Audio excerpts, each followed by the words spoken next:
Obtaining the support of the Rappahannock River Basin Commission in a legislative change to create a seat for Chief Ann Richardson, the chief of the tribe. So for centuries, the tribe has engaged in stewardship of the Rappahannock River Basin, and more recently, this can be seen through the tribe's Return to the River program, a program which restores tribal access to the river and includes economic development, ecological restoration, and public education components.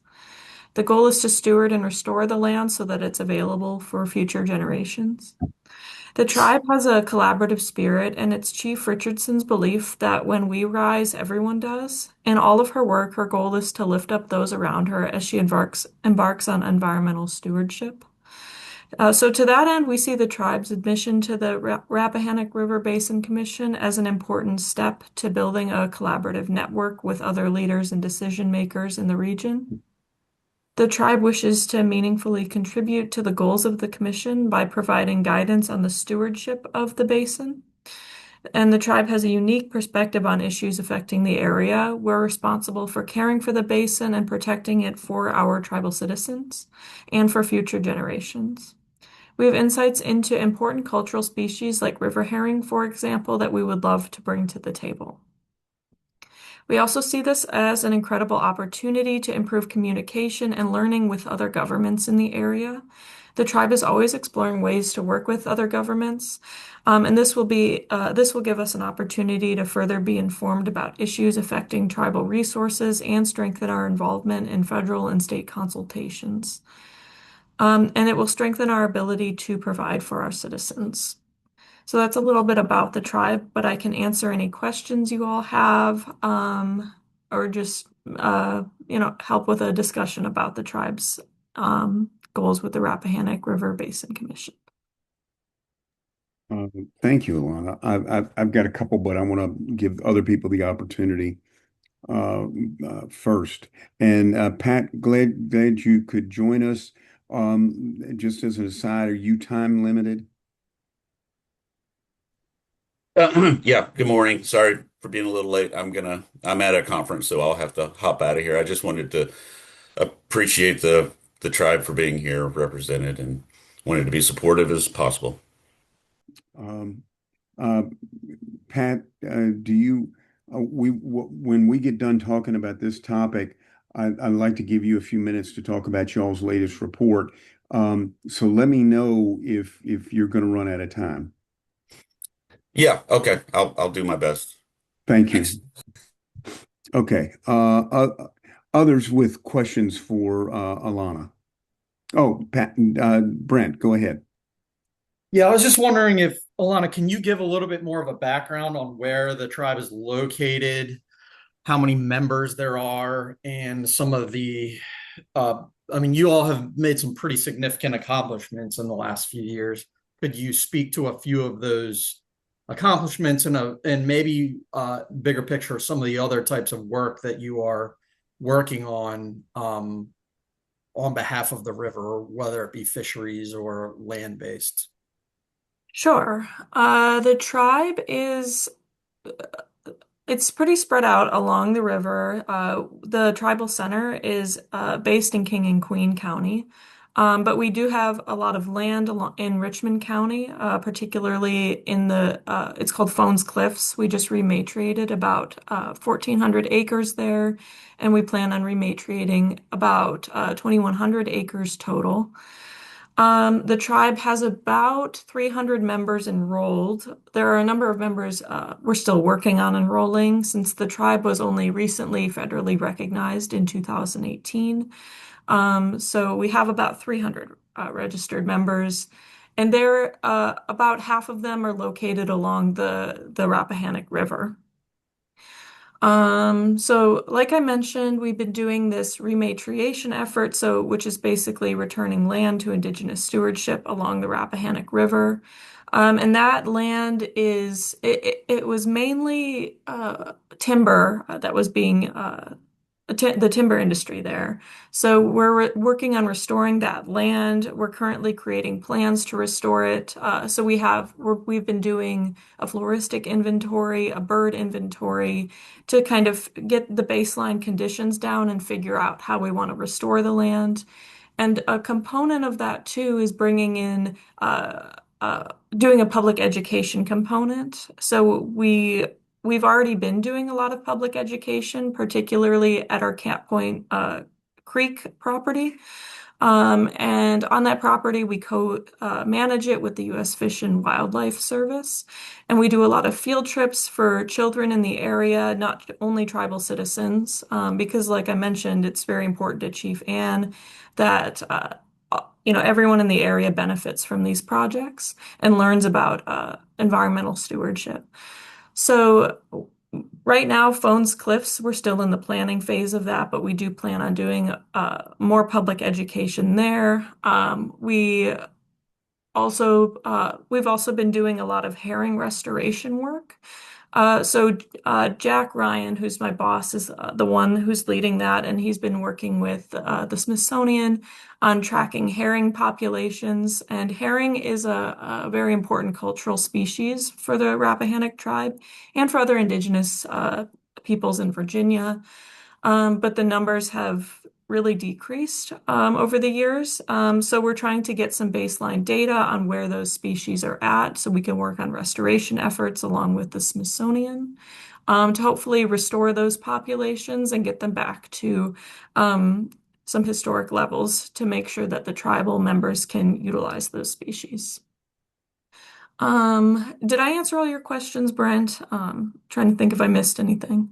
I mean, and I would say you could talk a little bit more about you're doing, a lot of oyster restoration. You just put out a great newsletter yesterday that I found really interesting about all the work that you all are doing. And then I was wondering if you could also talk a little bit more, and then I'll be done about the fact that you all are a federally designated tribe, which means you're a sovereign nation, which Mhm. means interactions with the tribe are not like necessarily like an NGO. You're literally a government to government relation. That's the relationship that you have with localities in the state.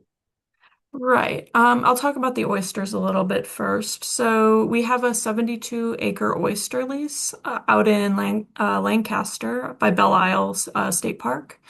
So that's an operation we've gotten started on recently. So we've begun harvesting oysters, and we really are looking into doing further oyster work on the river because uh, we really think it would be good for like the water quality of the Chesapeake Bay region. So we're really interested in expanding that. Right now, we're just starting that operation. And again, my boss Jack Ryan is the one who's running that program.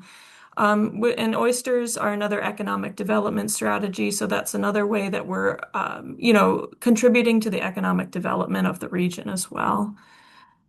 And then I'll talk a little bit about the federal recognition of the tribe now. So the tribe was federally recognized in 2018, and I believe it was state recognized a bit before that. But along with that, so the federal recognition basically recognizes that the tribe is a sovereign government. So we have our own tribal citizens that we govern, and tribal citizens are both citizens of their tribe and the United States. So we're responsible for those citizens. And one of the things that we do, particularly in the environmental and cultural resources departments, is we consult with federal and state agencies on actions that they take. In the environmental department, that's usually, permits, environmental permits, and things like that. So basically, when the government is taking an action, they have to consult with tribes as another government, and figure out how to incorporate what they learn into their decisions. Um, and the tribe also it elects its own leader. So we have Chief Ann Richardson has been our chief for decades now. And we have our own tribal council, who's maybe like a county council you could think of, or they help basically make the decisions along with Chief Ann, and they are also elected. They're also elected officials too. Let's see if I'm missing anything.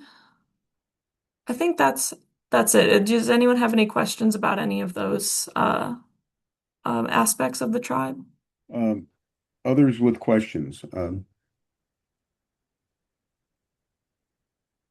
Okay, well, while folks are thinking of, Eldon, I oh, go actually have ahead, a Sarah. quick question. Yeah, sorry, I jumped in a minute late. I was wondering if you all have any plans to reintroduce fire to any of your lands. So we have been talking about that. We're in the very early stages. That's not a project I've been working closely on, but I know that we've been working with U.S. Fish and Wildlife Service and National Park Service on this. We've been organizing workshops for tribal citizens on cultural burning. And that's going to be a workshop maybe sometime over the summer. I'm not sure about what U.S. Fish has been doing with them, but I know they've also been working with us on some cultural burning. But I wish I knew more. But I think we've been starting those talks, but we haven't done any kind of large scale burns or anything. That's okay. That's really exciting that y'all are already thinking about that, though. Yeah, thank you. Pat, Hey, good morning. Are you able to hear me? yes, Yes. we hear you Okay, fine. great. Um, so Pat Calvert, American Rivers. I think it'd be helpful, Alana. It was brought to my attention, with probably within the past year or two, that tribes aren't stakeholders, but that they are in fact rights holders, just like the other governments that sit on this commission. I'm wondering if is that accurate? I think I got your question. You cut out at the very end, but I think I got it. You were asking about the distinction between tribal governments and stakeholders. Um, I think that what a lot of people mistake about tribes is that we are just like, generally stakeholders in a lot of things, and that we're maybe treated like a nonprofit or we're treated just like an organization broadly. But what I was talking about earlier is that the tribe really is a sovereign government. So you can think of it as, it's a government. It's the same way, not the same, but the way that you think of like a city as a government or a county or the United States government, it's another type of government. So really, when you engage with tribal nations, it shouldn't be as if they're an organization or as if they are a nonprofit or something like that, because really they are they are equal decision makers uh, to other governments. Thanks. Yeah. Other questions? Don. Okay, let's see. We're gonna have to pull that out of the chat, right? Jillian, can you Here we go. I see it. Sorry about that. Don in the chat asks, regarding consulting section 106, can that extend to projects in the Upper Rappahannock watershed? Um, I believe so. I'm not quite sure what you're asking, Don, but Section 106 is for cultural resources. So you might want to, it might be a question for our Cultural Resources Department, but Section 106, well, we get consultation requests all the time from all over the region. Um, and I'm not sure I'd have to ask the Cultural Resources Department what regions they really focus on, because we get consultation requests from all over, and not all of them are necessarily in the areas that we focus on. But anytime there is an action that might affect some kind of Rappahannock cultural resource, the government is required to talk to us and see if we wish to consult on anything. And they're particularly concerned about burial mounds and different like cultural resources and things like that that might be found in the project area. So I'm not sure typically what the cultural resources department looks at or what they where they prioritize. But I would imagine that anywhere along the Rappahannock River is important to them, since that's where historically the Rappahannock people have existed. Alana, can we kind of leave that one open? And as you get more information from your Cultural Resources Department, follow up with us that I can. Yeah. Could you copy and paste Don's question into the chat just so I have it? I don't see it, I don't think. I can Um, I can send it directly to you. Okay. other questions? All right, I've got a couple, but I want to start with cultural burning. I have no knowledge of what that means. Can you enlighten me? Sure, yeah. So many years ago, it was a pretty common thing, before kind of European settlement and that kind of thing. And it happened, throughout the United States, and pre-United States, I'll say. So indigenous nations engaged in burning of the forests and that kind of thing, and which kind of sounds maybe a little scary if you don't know kind of the purpose of it. But basically, these burns help to regenerate forests. So my understanding is that when you burn certain species, they release nutrients into the soil and really help with the new stage of the forest that comes back up. So it's part of indigenous forest management, and it really is focused on certain species. So those really help burning those species in particular. And I wish I knew more about which particular species it was. I think it's a variety, but burning particular species really does help the soil a lot. And it was practiced for, hundreds of years before European settlement. And it really was a practice that got stopped once there was a lot of European settlement, because that's not something people did much in Europe, and they didn't recognize it when they came here. So um, different government organizations put a stop to that practice a lot. And I think more recently, there's been a big push amongst the federal government to reinstate some of those aspects of burning.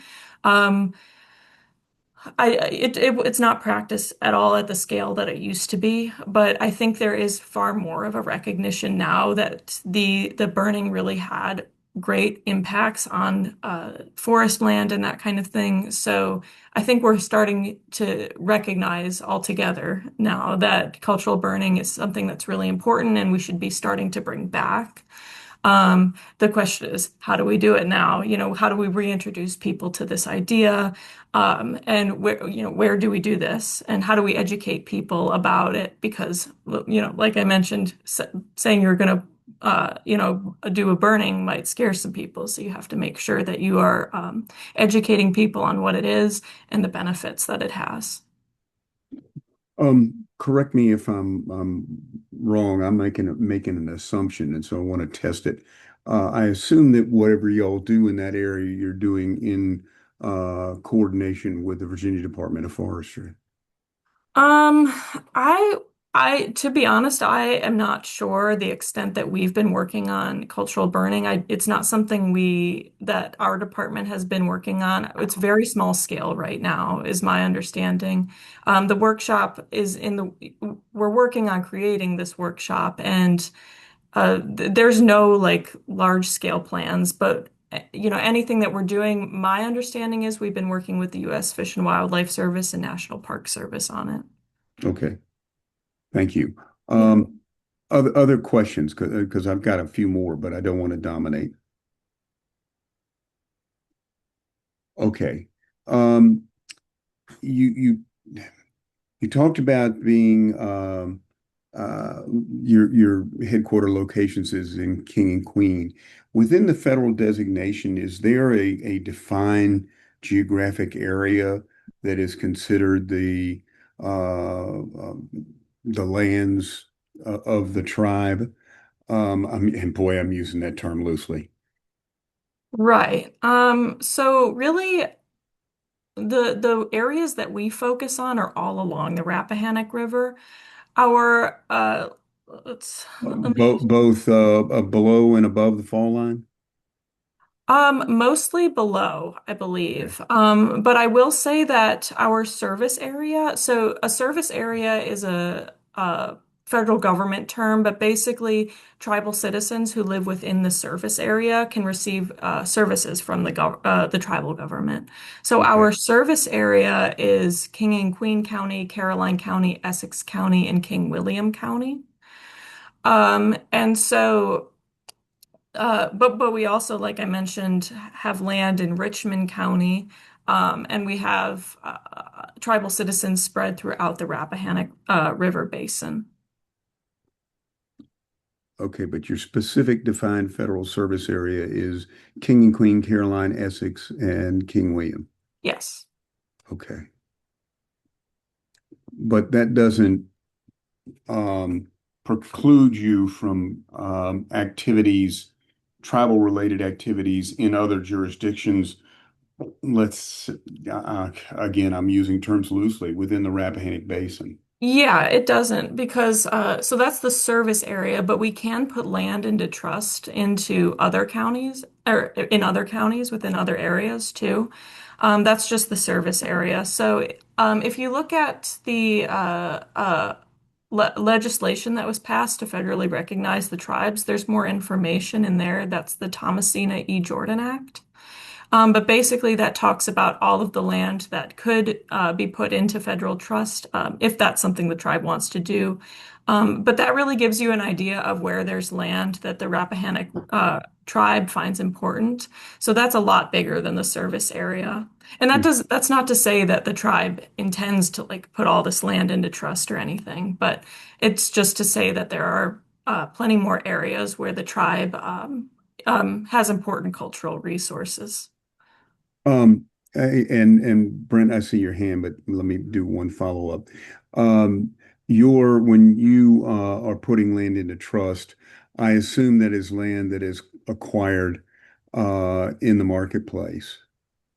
It could be, yeah. You would have to, it's a long process to put land into trust, and that's not to say that the tribe has those intentions. No one's made any decisions on that, I'll say. But the tribe could, under federal law, has this option too. Mhm. And just to button up one thing that I see being asked, the tribe has no power of eminent domain. No. Okay, thank you. All right, Brent, your turn. Yeah, I was just going back to the service area. Actually, that's really interesting to learn. So those are the four counties of the service area. However, I believe that you all receive requests for consultation on permits and other activities probably outside that service area, or I guess it also Yeah. doesn't preclude you from getting involved in other types of permits outside of that service area if that's No, it doesn't, of course. We get consultation requests from all over. It's with consultation, it's whenever there's going to possibly be an impact to a Rappahannock cultural resource. And that's not just within this federally defined service area necessarily, because of course the Rappahannocks were spread much further than those counties. That's just the federally defined, that's what they put in the law as our service area. And basically, that just means that citizens within those counties receive a specific set of services from us. But we do, of course, care for and help citizens outside of that service area, because we do stuff all along the Rappahannock River. And I believe those specific services come in the form of assistance from the Bureau of Indian Affairs and housing and things like that. Yeah. Other questions, comments, observations? Oh, Um, oh, excuse me. This is go ahead. Deirdre. I was wondering if you have a map or a graphic that might describe visually some of these relationships with regard to oversight, interest, etc., recognizing the fact that it might be fairly complex. Um, yeah. I could get you a map of the tribal service area, I suppose. I'm trying to think of what we have, but we also have maps of our phone's Cliffs property, if that would be helpful. Mhm. I'd have to find those. I don't have them at the ready, but I could send you any maps that might be relevant of our service area and of our property in general. Alana, as we go through this process with the commission, I think that would be helpful. Okay. Thank you, Deirdre. Um, Thank Pat, you. Yeah, if possible, Alana, while you're putting maps together or seeking them out, I think a map of known historical ancestral lands of the tribe Okay. might be valuable. Thanks. Okay. and the different status, whether that's in trust or whether it's Okay. just identified, but in private ownership. Um, I assume that all that information would be important. Okay. Larry, So along those lines, one other thing that would be of interest is if there are treaties that Oh, also yes. exist, because they would also uh, recognize tribal rights as well. Uh, and in addition to the 106 concerns, uh, there's also environmental that I would think is also important, which can relate to 106 as well. But I will say that it's great to hear you say all the things that you said today. Uh, it's I very much appreciate it. Thank you, Larry. And to answer your question about the treaties, there is one treaty that affects the Rappahannock tribe, and it's the Treaty of Middle Plantation of 1677. And it does a number of things, but in regard to the environment, it protects the right of the Rappahannock to fish, oyster, and gather, particularly wild rice. So there is that treaty, and I can send that information over too if you'd like. that would be great. Okay. All right, I've still got a couple more. Um, Back to governance. Can you give me a little more detail?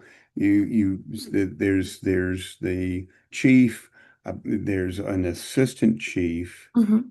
and then there's a tribal council. And you mentioned elections. Can you talk a little bit about how those officers and council members are elected and terms of office, etc.? Um, I I can get you more information. I know where to find it. I don't remember how long all the terms are and when they've been elected. I Okay. do know that there are regular elections.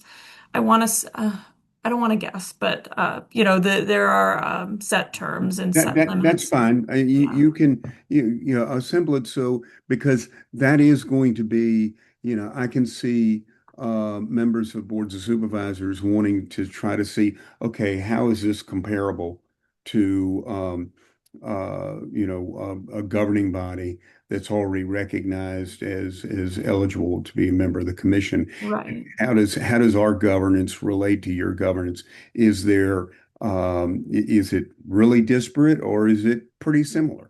Okay. And we're going to need them to be able to judge that as we go through the process.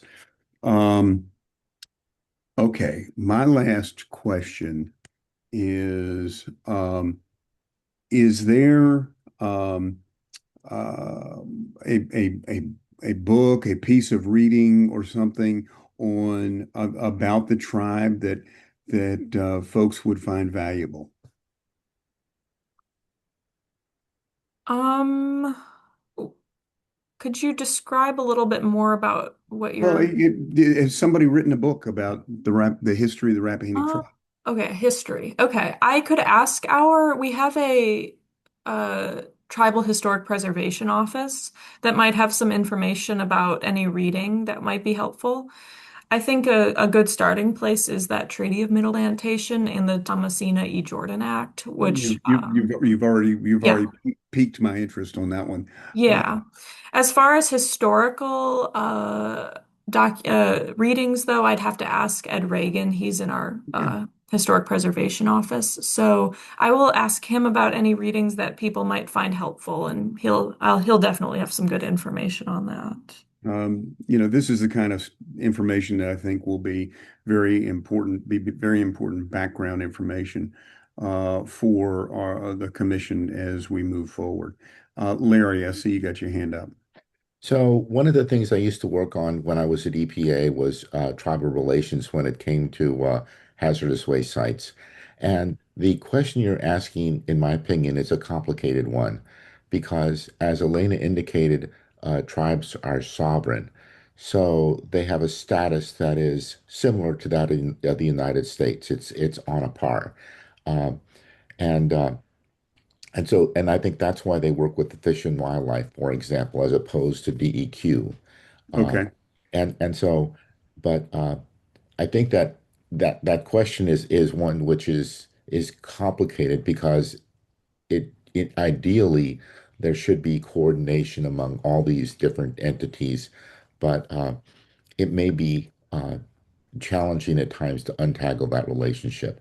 In order to clarify that kind of thing, one of the things that's done sometimes is to establish a memorandum of understanding, which kind of delineates responsibilities and how working relationships will be maintained. And I don't know if any such MOUs exist at this point for the tribe, but that would be something that, if they don't exist, that could be helpful. Are you And saying it could be helpful to this commission? Oh, it could be helpful for the tribe, and it could be helpful for others that work with the tribe, uh, Okay. because that way people would know how to conduct business and how to coordinate. Oh, okay. I do know we are working on an MOU with U.S. Fish and Wildlife Service. I'm not aware of any other MOUs, and that one is not finished yet. thank you. Thanks, Larry. Um, Other questions, comments, things we should be learning more about? That's my open-ended list. Okay. Alana, any final words before I recognize Pat to talk about the American River's latest report? Well, I just want to thank everyone for your time. I've sat in on a few of these meetings now, and it's great to see how everyone works together, and it's great to hear about ways that the Rappahannock tribe can really plug into these meetings.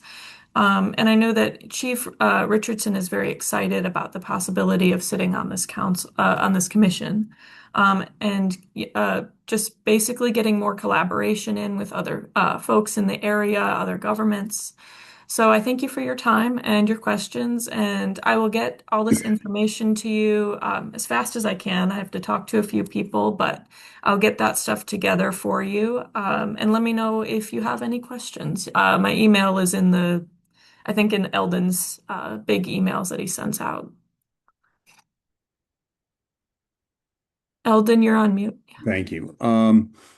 Yes, anybody's got stuff we need to get back and forth to Alana, I can get you set up with that.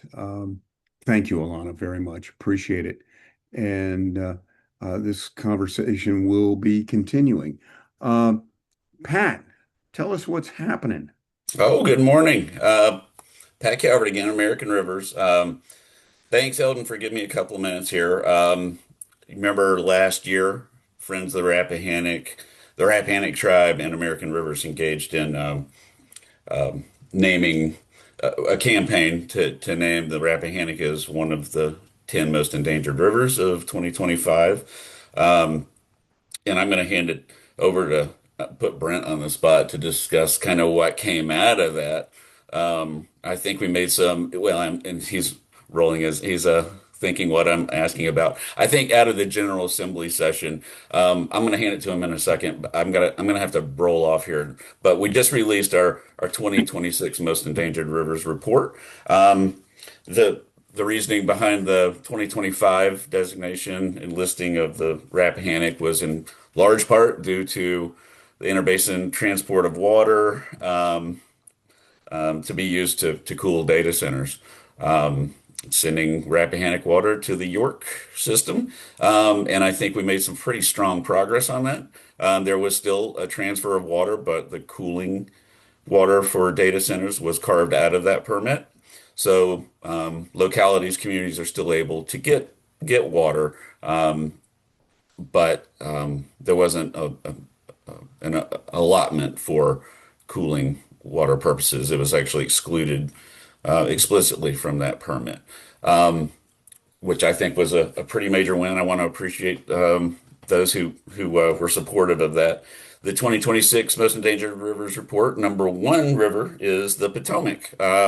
So when 250 million gallons of raw sewage pour into your river, and you have the greatest concentration of data centers, thirsty, hot, thirsty data centers in the world, then your watershed can also win the most endangered rivers. So we'll be looking to build off of the campaign that began to try to create some transparency for the use of water by the industry.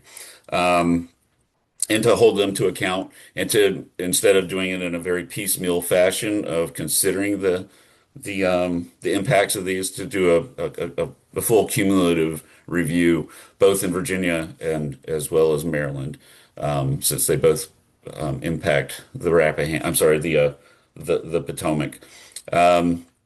Anyway, feel free to look at that report. I won't go into great detail into it, but you'll see number one on there is Potomac, and happy to answer any questions. I know this is the Rappahannock focused um, discussion, but this campaign certainly grew out of, I think, the Rappahannock campaign from last year. So we'll be looking for greater transparency and cumulative review of impacts, and then we'll also be looking to hopefully prevent any other cities from having giant 6 foot wide sewage interceptors collapse. Thank you, Pat. I think Yep. Brent, he called you out. Yeah, sure. We can share a little bit. This past General Assembly, a team of partners worked diligently on two aspects of what we'll call transparency for data center water usage.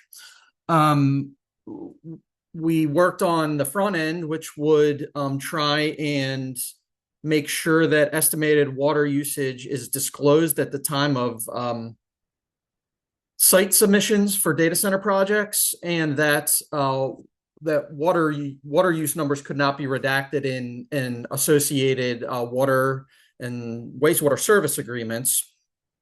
And then we also pursued the bill that actually passed, Senate Bill 553, and its associated House cognate after they went to conference, House Bill 496, which now mandates any water user, and a water user might be like any of the locality's utilities, water utilities, etc. They now are mandated to report how much water is supplied to data center projects on a yearly, and sometimes it can be monthly and quarterly basis, depending on their mandated reporting routine cadence. And so we are utilizing the established, already created reporting mechanism that exists in Virginia. So we're not creating anything new. This provision will help us make sure that we understand how much water is being used by a very thirsty and growing industry in Virginia. And it'll become effective January 1, 2027.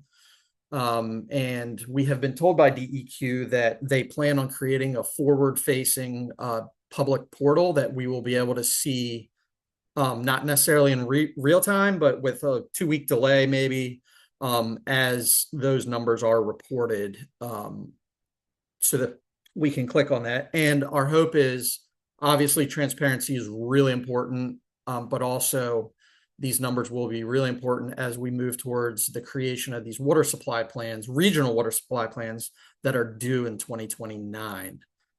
We also, if we're looking at, I don't think it's a surprise to anyone if you look at the drought maps right now, it's becoming pretty consistent about low flows at weird parts of the year extended. So I will stop there, and that's kind of the culmination of the Most Endangered River campaign that just ended. Thanks. Uh, Questions for Pat or Brent? Well, I'm just tag on there. Brent worked through a lot of 11th hour negotiations. We lost you, Pat. Pat, we lost you. Can't hear you.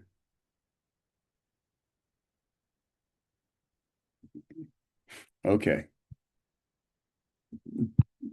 Brent, you want to translate any of that? I think it's safe to say that it was one of the most intensively negotiated issues of the conservation community's agenda, and that he's correct to say that it came down to the final probably hour of voting in the General Assembly on the final day.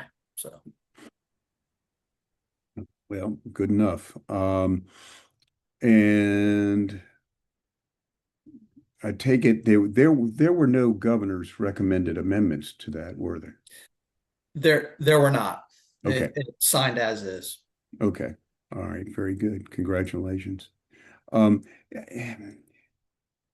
in talking about the transparency with water usage, I know that a big part of what you were working on dealt with the historical non-disclosure agreements between water utilities and the data center companies. Um, Talk for just a minute how you achieve the greater transparency without creating a business problem for the both public and private water utilities. Great question. Well, that was the needle you were threading. Frankly, I have to say thank you to Chris Pomeroy, who represents Vanwa, for not only at the beginning speaking with us to figure out what works for them, but also he helped, I'll just say, thread the needle at the end with Yeah. coming up with some language that helped us kind of maybe break a stalemate. Well, let me before you go any more farther, let me just say this. I'll, 40 years of doing this. Um, yeah. Chris is one of the most dependable, honest brokers. He does represent his clients and their point of view, but he is an honest broker. There's no hiding the card or anything like that. And so he's a good partner to work with. So just I will add that personal perspective. Absolutely. And I guess what it came down to is it took um someone, I guess, how do I say this? Outside of like this like clustered negotiation that was going on, to kind of have a different perspective to come up with something that when we looked at it, we're like, yeah, that totally works. And everyone was like kind of on board with at the last minute. So that's kind of how we threaded that needle. I will say we have not fixed the issue of the non-disclosure agreements, but there are other avenues that are occurring from Botetourt County court case, as well as a couple of other things that are occurring that might, help with that issue into the future, but that's all to be determined. Okay. Any other comments or perspectives? Pat, thanks for finding the time to come in and join us and telling us a little bit about the report um, and what y'all are up to. If you think there's a value in a greater depth discussion that you'd like to lead at one of these future meetings, let me know. Sure. Appreciate the opportunity. Sure. All right. Uh, I got to run. Thanks, y'all. Good luck. Okay. Anything else for the good of the cause? All right, folks, we'll be back on May 27th and ramping up to a preliminary discussion on the tribe's membership at the June 17 commission meeting. My personal goal is that we have enough information in front of the commission on the 17th that they say back, okay, I need to know this and I need to know this, and then I can decide where I am so that we kind of hone it down with the idea that we get to the September 30 meeting and they can make a recommendation so that if we're because for tribe to become a member of the commission requires change to at least one section of the code. But there may be more than one as we get a little farther into it. So with that, final shot at comments. Very good. Thank you, everybody. And we'll see you next month.